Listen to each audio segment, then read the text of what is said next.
John, tough 90 minutes here. I'm sure that would have been expected before the game. How did you see the game unfold?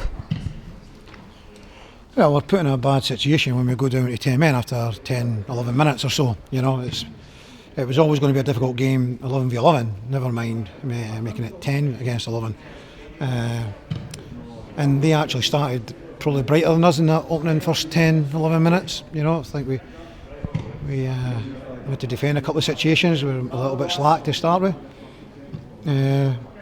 Actually, after the sending off, we had to sort of reorganise a little bit, because obviously Frankie had to go on, fill the gap in the central of defence, and it meant we had to lose someone. So it was unfortunate we had to take Dan off, but we had to take one of the wider players off to try and we have to get Frankie on to go into centre back. You know, so there was a wee bit disorganisation just after that. But once we realised what we had to do, which was make it more difficult for Inverness, you know, we had to go 4-4-1 and have two banks of four, very tight, very compact. And once we realised what we had to do, we actually ran out fairly comfortable to half time.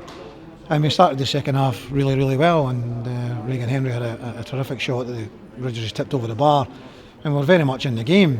I thought we did really well second half, but unfortunately from our corner kick, Ridgers takes it, delivers it very, very early.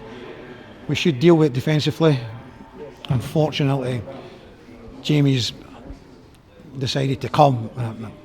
Probably shouldn't have came, because he's made the mind up of the player with the ball just to lob it over him. So, you know, that's cost us the game, so to speak. You know, but Jamie's saved us in so many times that it's very unfair to criticise him, considering how many times he saved us and how many goals he saved us and games that he saved us in. So yeah, it's just one of these things. We're just you know, the effort was there, the commitment was there with 10 men. We still created chances. Louis Vaughan had a great strike that the goalie made a save from, and we still had opportunities that maybe we could have still got a bit better ball in the box, and there were still, you know, half situations that we could have developed better, just didn't quite, you know, work for us. It's always difficult for managers to comment on red cards after games, but I'd be remiss not to ask what your view of the incident was. No, I haven't seen it.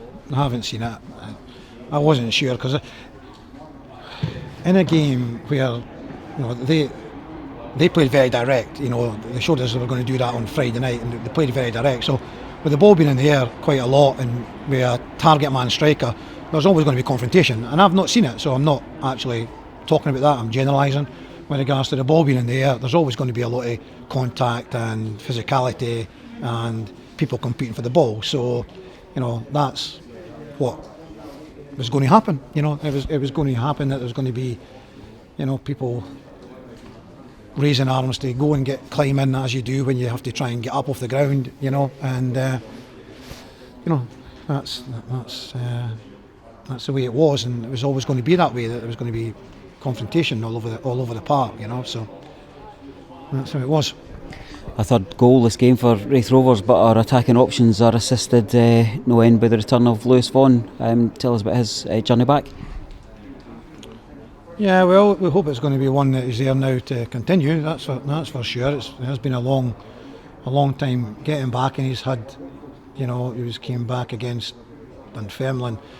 There may have been another game actually before that. I just can't quite remember it right now, but he certainly came into the game against Dunfermline and went off at half time with an injury, this thigh injury that was caused him the most recent problem. But he seems to have got over that now. He seems to have got over it. You know, he's got a run out tonight. Yeah, it's definitely good to get him back. It's great to get him back. We just hope he can get a run now to the end of the season, injury free.